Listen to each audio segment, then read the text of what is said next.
on Storm. He's going to have a little bit of Zealots, but he doesn't have a very high gateway count. Traditionally, you try to get 6 or so gateways at least before you begin taking that third, but I mean, SOS just knows his timing's in and out. There's a Templar coming out. He might just leave the Templar up for feedbacks.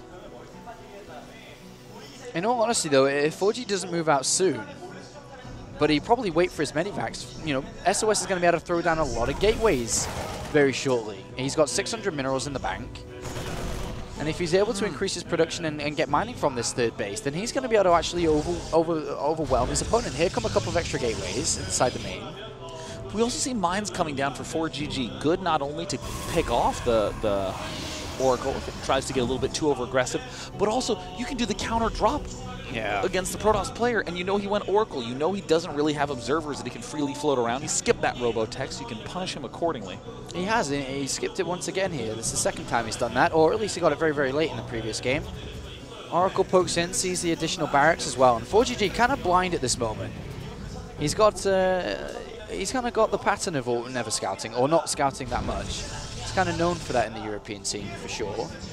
And this may hurt him with his +2 armor that Storm has done. The third is mining and working quite well for SOS. He's going to have a lot of units very soon as these warp gates finish up. That Oracle's going to be very important for keeping things alive. There's gateways 8 and 9 going down as well. I mean, just a lot of units that need to be warped in from SOS. He's halted pro production for the time being because he knows that this is the time that ForGG is going to move out. +1 is about to be done, but there's already +1 armor. And I just think that SOS just was going to have too many units. ForGG is getting ready. He's poising himself aggressively. He has a total of 4. That's 8 barracks total. Only 2 reactors, so soon enough he's going to be able to build his Marauders 6 at a time, Marines 4 at a time. But SOS has the perfect answer against this mass barracks style. Huge muscular ground. Uh-oh. It's time for those Widow Mines to begin kicking into high gear. All right, well, we'll see how much they do as they do enter the main base now. But Widow Mine's going to burrow. Oh, and he doesn't see it. Oh, 6 kills. Not bad. And here comes the second medivac. Oh, he moves out just in time. Wow. This is a very awkward position to be in right now as SOS, this attack moving down the left side, clearly designed to maximize damage from that drop that still seems to be going strong. Must rebuild those cannons. There's no detection there in the main or natural, and these 2 Widow Mines are still borrowed. Oh, jeez, nice Louise. targeting. 10 probes. And this one. Oh, wow. Jesus, he's got like 15 probes off these 2 Widow Mines. SOS, through not getting the robotics facility, ForGG's punished this. I mean, this is so clever from ForGG because SOS, after that Oracle loses utility in the early game, is never going to say, yeah, I got to keep a whole bunch of energy up in case he gets mines. Almost no Terran players do that, but ForGG just gets 2, not a lot, just a little bit, and it's a nice tactic, easy to integrate. Push that Zealot off the cliff. Take that. You know, with all this said, we've still been neglecting the fact that SOS has Templar, Speed Zealots, +2 armor, +3 on the way, and ForGG has only basic infantry. It's like he doesn't give a damn about Storm at this point. He's just going to either take the damage from the Storms and try to split around them. He's got Marauders and Hellbats, which you know, have such a high amount of hit points compared to the standard Marine-heavy composition. He's just going to try and weather the Storm. Yeah. But SOS, if he lands 2 to 3 good Storms, it's going to be a nightmare. And there's the push. Oh my god, the Storm's doing massive damage. Oh no, this is ForGG's doom moment. A force making its way forward and getting stormed again and again and again. 5 more Templar coming, 4 more Zealots. Are any being built at the right side? No. Is he going to get any Archons? No. Why would you want to go for the Archon? There's no ghosts on this map. This is a very nice answer from SOS, but he's really got to begin kicking that aggression into gear and start reducing this army size from ForGG. Yeah, actually, that's really smart what you say there. Going for Archons is so much better than Storm against this kind of style. He's going to miss a lot of his Storms if ForGG waves them. And then especially if they do, I mean, even if they just kind of softly hit the infantry. They're not going to do that much damage with the amount of medivacs out. Yeah, I mean, it's 3 storms to be able to effectively kill off Marauders, especially given their speed, their size. Marines cluster together. 1 storm is more likely to hit a lot of Marines, and you can kill a Marine if he just sits there in the storm. So, I mean, the fact that you're just cutting the effectiveness by so much, it's all down to the big damage-dealing units. Can he get those storms off? Yep. There's 1 storm, but there's a lot of Zealots here, and more so Archons, and they're going to be doing a lot of damage here. ForGG does have a lot of army supply, 186 at the moment overall, but he can't beat Zealots and Archons like this. I don't think he even cares. He's just going to begin replenishing that supply with Hellbats until he has a Death Force. He's just going to march right on in. It's, as you say, Diapollo, you got to begin getting the Immortals or Sentry, Stalker, Colossus, the traditional, old-school, first discovered strong composition in this game. There are about a bazillion, drillion Templar at that extra base, though. Oh, nice little warping over here by SOS. Is going to get into the natural here of ForGG, but ForGG's looking to clamp down at the south side here. He moves in with 1 force from the right-hand side. Oh, wow! All the Templar make some connections, but ForGG is starting to apply pressure in all the spots where SOS needs at least. What a flurry of action from ForGG. SOS suddenly on the verge of losing his 3rd base. SOS has to pull back. ForGG has been in control of this game start to finish. ForGG, with these Hellbats, is doing so much damage against these Zealots. Every time they come in, he doesn't manage to pick off the 3rd Nexus, which ideally would have liked to, but he remains 40 supply ahead of his opponent. And ForGG has forces everywhere on that natural. Battles at both the 2nd and the 3rd. SOS hanging on in this game by a thread at this point. As 2-2 upgrades are about to complete here for ForGG, who has a 4th command center ready to rock and roll. A 4th and a 5th, actually. SOS could definitely go to get a ton of Archons. Not only are they amazing against this mix, but look at the gas he has. Oh, yeah, he really does have a lot of gas here. His main base is pretty much mined out at this point. SOS getting a little overwhelmed, losing track of units. Another base going down, but I think ForGG is overestimating how much income he has. He's down to about, looks like 45, 50 workers. Doesn't have a lot of this at really any base. All right, well, nice storm there. But here comes the real army on the left-hand side. Oh, good full energy Templar, and there's the Archons that he needs. Archons so excellent against this mixture since the concussive shells do not slow them down. That rock, he will know exactly what that rock is up to for 30 seconds, Diapollo. He's going to know if it gets broken down. What is that? It's like the triangle. It's the Triforce, man. It's like a steampunk Triforce. All right, so 4 Zealots get warped on the right-hand side. SOS is hanging in here greatly, actually. It looked like ForGG was about to kind of swarm over him. But SOS with so many Archons and Zealots, look at this. The Archons, a big money unit in this circumstance. They don't get slowed down by the concussive shell. ForGG not paying attention on the right side, but it looks like SOS has to be careful not to walk into a trap. He's smartly trying to just get in position. Is he going to lose this? Oh my god, the mule's trying to head up. He's getting down, he's at for 20 hit points. Oh my god, he saved the expansion. What a maneuver by ForGG. Just about saved that there and remains in the lead with the supply by just a little bit here. 10 supply in the lead. Did he get +3 attack and +3 armor, ForGG? I don't think he did. I don't even know if his upgrades are very high at all. I think it's 2-2. I'm pretty sure it's 2-2. +3 armor down for SOS and +2 attack on the way here. No ghost whatsoever. This ghostless style from ForGG looking. Moving down here. He's not in the best position to fight, I don't think. That's a lot of units. That is the majority of his force. Trying to split everything up. Oh my god! Oh, a devastating drop. About to head into the main base, but he manages to get the perfect storm right on top of all the medevacs. They're taking maximum damage. Can he get off another storm? It looks like SOS is focusing on ripping down the more core army to ForGG's force, and it looks like, wow, the nice warp in from SOS. Oh my god, did SOS pull this game off, Diapollo? I think he may have done right now. He's marching forward with so many Archons, 3 Colossus at the back, no Vikings. He's landing the perfect storm on this army. And SOS, despite everything in this game, is about to bring down this left-hand side. That's the economy of ForGG about to go down the loo. SOS, despite everything that he's been up against, has managed to worm his way back to the correct composition, which, as it turns out, is Archon only. SOS swarming in Zealot, Archon, Colossus. The numbers are huge. ForGG with the swollen mid-game force, Hellbat, Marauder, handfuls of Vikings, smatterings of workers here and there, and the Storm at the far top right expansion will be able to keep that worker count down. We see that there's a pylon at the far right and a High Templar at the upper right-hand corner, hiding in the trees. SOS has managed to figure out his opponent's army composition. He's managed to take the fights in a cost-effective manner now, unlike previous. And, well, the Storm kind of zones out that area, but to be honest, SOS can just attack, move forward, and probably pick up the win. A couple of winning Storms come down. That army's untouched by SOS here. Look at it. Wow. Just layering the Storms all over the Terran army. ForGG scans the army, realizes too much, and good game. SOS, what a win there. That's a big win there for SOS, who now ties this best of 3 up. And they will be going on to the last map to decide who moves on to the quarterfinals and who stays in this group for a little bit longer to fight against those other 2 players. Newkirk Precinct going to be the next map. Newkirk Precinct, a very different beast from Belshir Vestige. Not a lot of good opportunities to do those counterattacks. Plenty of opportunities for ForGG to do his direct, in-your-face style pushes.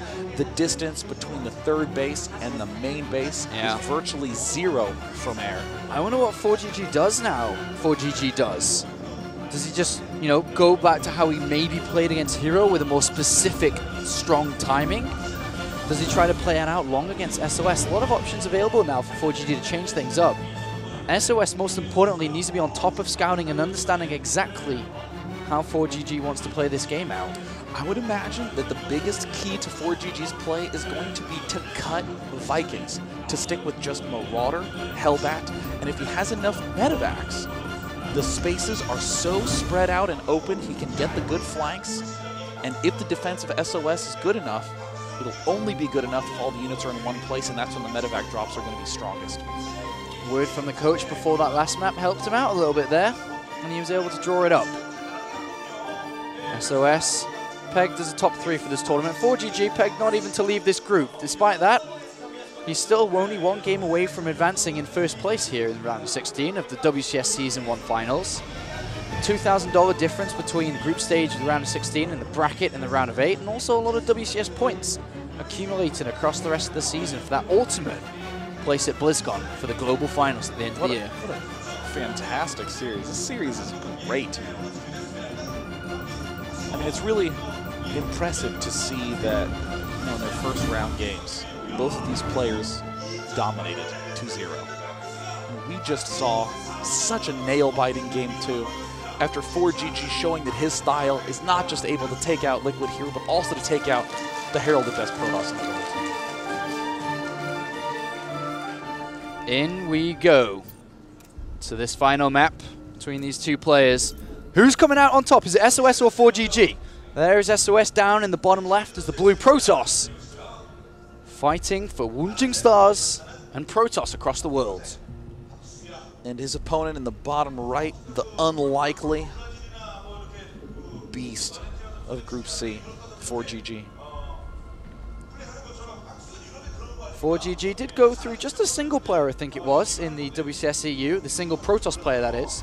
I think it was Sase in the round of 32, and we haven't seen him play Terran versus Protoss in quite a while. And that's, I mean, that's the difference that WCS has really implemented, is that these players practice solely for certain matchups now. We don't see them across the board playing open tournaments where they have to play all these different matchups. It is a very concentrated practice. And we have a 10 gate from SOS.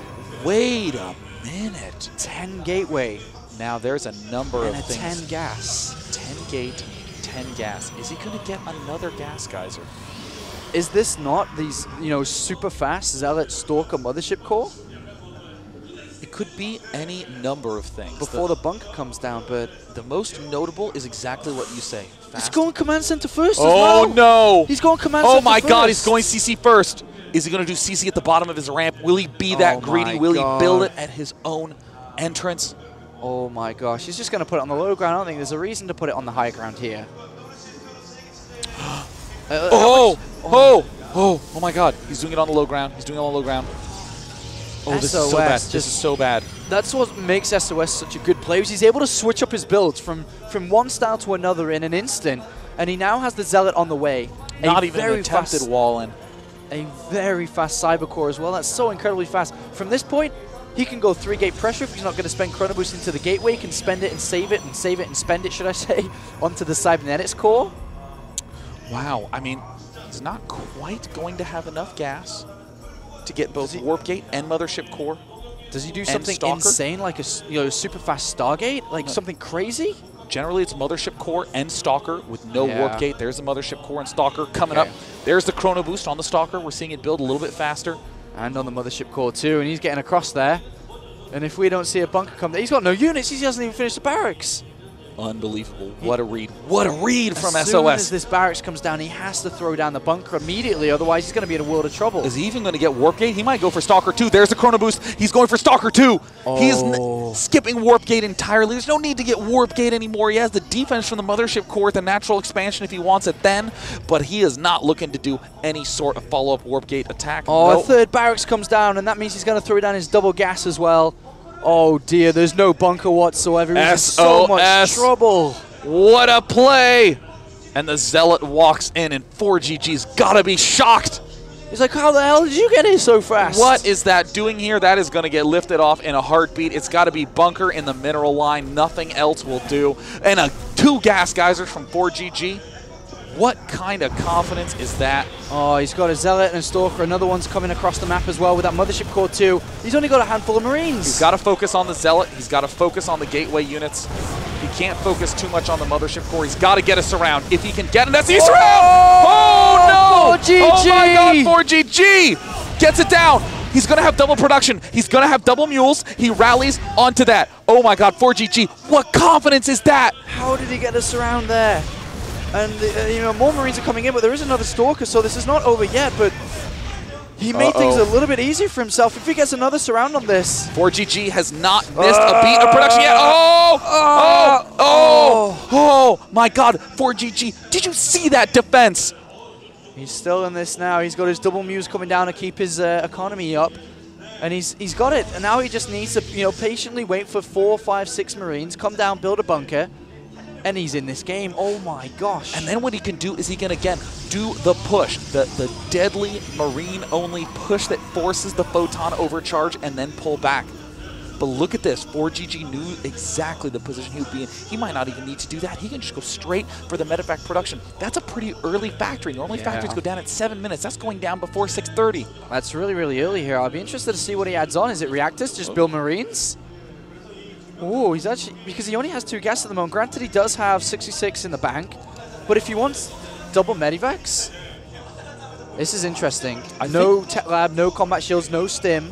What he might do is just give that factory, the reactor, build some mines as he goes for a starport, and then transition back into normal play. Oh, he might do that knowing that SOS hates his, or doesn't hate it, just doesn't get his robotics facility, but he's got it. He's got a robotics facility coming in. And there's the mine. There's the mine coming up. Stargate as well, or starport, excuse me. Double gas come down now for SOS. A nice pickup right there by ForGG, getting a little bit of hull damage in. All right, so where is that reactor? It's on the barracks, so he's going to be able to build 4 Marines at a time here. He's only building 3 at the moment.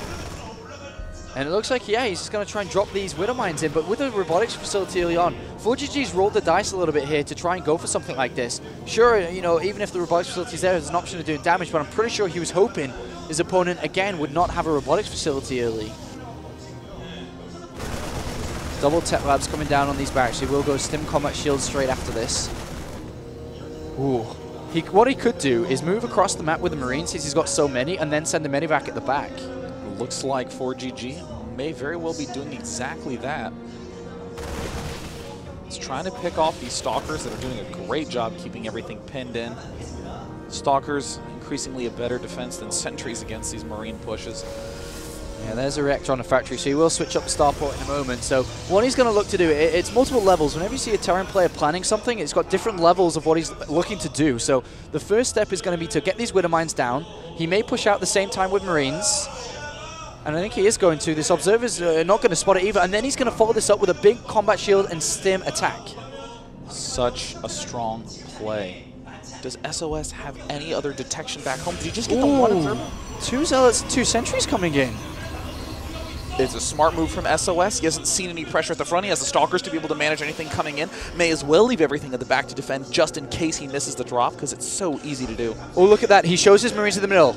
SOS sees the Marines, and the Medivac should be one. Oh, no! Oh, what a great play by ForGG, pulling his opponents. And now comes the Medivac. He's pulled his opponents. Will he see? Will he see? Will he see? Will he see? Is SOS too distracted? Is he too under pressure? Mothership Core is not yet moved. Oh, he sees it. He sees it. Very tense game here between SOS and ForGG. Remember, the winner of this game moves on into the round of 8, the quarterfinals. They do not have to fight with the other 3 players in this group, Hero and, of course, Symbol. There's the target firing. Oh, no. Oh, no. Oh, no. Oh, no. Oh, no. No, go back down. What's the Observer doing? Oh, no. Oh. Oh, my God. Oh, my God. He's still mining there. Where's the Observer? He needs to get the Observer there. He's going to lose so many. He's going to lose so many. He's going to lose so many probes. Oh, no. And there it is. Oh. Just in the nick of time. But now Stim and Comet Shields is done. There's quite a few units outside there. Scan goes down. There's no splash damage, remember, just force fields and Immortal thrown in. SOS is under incredible amounts of pressure. He's supply book to 84. Is he going to be able to handle the heat here? If he does, he moves on to the quarterfinals. If not, ForGG is going to land some devastating strikes here. Medivac ready to go in the main. 4 Medivacs in total outside, waiting to pounce on the natural. 3rd command center, extra barracks down. Armory as well, continue these upgrades. Oh, ForGG is playing really, really well in this game on this map. SOS, though, going to have 2-2 done soon. Templar Archives done soon. Yes. Has the perfect mixture to deal with what we've seen ForGG do again and again and again and again. And uh-oh, he doesn't see it. What a nice reaction. The answer, will he be able to pull it back in time? Oh, the natural. We're going to have a walk up here for ForGG. Comes in, but no. Oh, these force fields not the best. He could have sliced up that a lot better. ForGG maximizing the damage that he can do. Well, you bring up a really good point. 2-2 is about to complete. That is massive over SOS. 1-1 is still down for ForGG, focusing so much on his army movement and just getting across the map to do damage. 2-2 versus 1-1. Is there a 3rd command center? Yeah, there is. There is. There it is. Oh, good force fields. Get a lot of Zealots getting in there doing damage. And SOS holds on. He's holding on. 3 Immortals and an Archon thrown in the mix. More important than those Templar are going to be the sentries against this force. And for the first time, ForGG switching things up. He's got a Ghost Academy coming down here. He will start to build Ghosts in this game. Still getting the Hellbats for sure, though. Yeah. And we are going to see ForGG take this 3rd base. So things have calmed down a little bit now. No pressure is being put onto SOS for the time being. This means he can get Storm, can go and take his 3rd base and relax a little bit, breathe a little bit as we enter the next part of this game. It's unclear, though, what the correct move is for ForGG. Does he take the top left as his 3rd? Does he take the one outside as natural as his 3rd? The big danger is drops, really. Drops are so easy to bounce back and forth between all the bases. It's a nightmare to defend against, and it looks like SOS is going to answer by moving out. ForGG never actually got +1 army here. I thought he already had it with 1-1. He's 1-0 against 2-2. And there's so many. There's 4 models here. With Zealot charge as well, an Archon thrown into the mix, another Archon being built. SOS may try to go for this. I mean, he's a little bit supply blocked though, so he can't continue to go, but still. He's decided this is a good time to strike. What a great scan there by ForGG, but ForGG is going to begin the kiting time. Uh-oh. If these Zealots go down day 9, SOS is trying to go for this timing, but is it going to be enough? I think SOS got too over-eager. He's pulling back. Oh my God. Accidentally fires at his own units. Oh my God. Oh my God. SOS. ForGG. Couple units coming in from the back. It's so close again. Where did all those Zealots come from? Out of nowhere. SOS. Down in supply, down in probes more like it. In terms of army supply, they're probably pretty close. ForGG evacuates. SOS has got to be careful. This is still a 2-base play. He's going to pull back to the expansion. It's going to be a lift. A lot of SCVs are going to come down, but SOS didn't win the game here. He just got the edge. He has to maintain absolute precision in this force. Templar. No storms available yet. No storms available. Look at that medevac count. Here's the medevac count. It's 2 base versus 2 base. ForGG has 2 upgrades coming just in a couple of seconds' time. I don't even think he's thinking about that at this point. There's all the Archons getting morphed in. It's an absolute massacre at the front lines. The Zealots falling rapidly. The Ghost in the back for GG is broken through. He's done it. He's broken through with the use of SCVs. He's thrown everything at LSOS. And now's the time for ForGG to win this game. Just charge across the map and he could actually win this. His 2-1 upgrades are about to complete, and SCVs surround on the Archon. ForGG is pulling off an incredible run here at the season SOS finals. needed to pull back after that engagement. He killed so many SCVs. Yeah, I completely agree. After picking up that third base and killing all the SCVs, he should have fallen back. Got 2-2 upgrades, got Storm, taken a third, but he went for the kill. And now ForGG has an incredible, incredible force. No longer does SOS have a major upgrade advantage. It's 2-2 for SOS, +2 for ForGG, and Storm. +1 armor. Not a single key AoE for SOS right now. He's just started Storm. Oh my god, ForGG marches across the map here, and I don't think SOS can defend this. Not this time. There's 4 ghosts in there as well. When they hit the EMPs onto these Immortals, an Archon, whatever, ForGG's going to be able to pick up this game. It's so close to his reach. Oh my god, there's Templar. I don't think he realized that he didn't have Storm. He's chrono boosting as fast as he possibly can. There's the cannon popping up. Can he get Storm out? He needs another 20 seconds. Here we go. Oh my god, the front lines are evaporating. The Zealots hardly made an appearance. The unlikely candidate to win Group C, ForGG. The crowd is just applauding his performance here. An incredible performance by ForGG. Up over 100 supply. GG! ForGG pulls off an incredible victory against SOS and is the winner of Group C. Trying to stifle a smile on stage. I don't know if he can, and there it is. He is happy about that. Oh my gosh. What a play. People always question ForGG, where is he compared to the top Korean players? He's now taken out Hero 2-0 and SOS, arguably the world's best Protoss player. 2 wins to 1 loss. What a series. Stunning to think now that SOS is the final boss of Group C. ForGG's already advanced. Whoever wins between Symbol and Hero has to take out SOS to be able to get a spot up in the round of 8. Let's imagine that SOS won that group and it was ForGG down there. All the Hero and Team Liquid fans back at home are like, Hero could beat ForGG if he's in that winners match, if he gets through Symbol. But now this guy stands in the way of Symbol and Hero. Group C just got super interesting. Wow.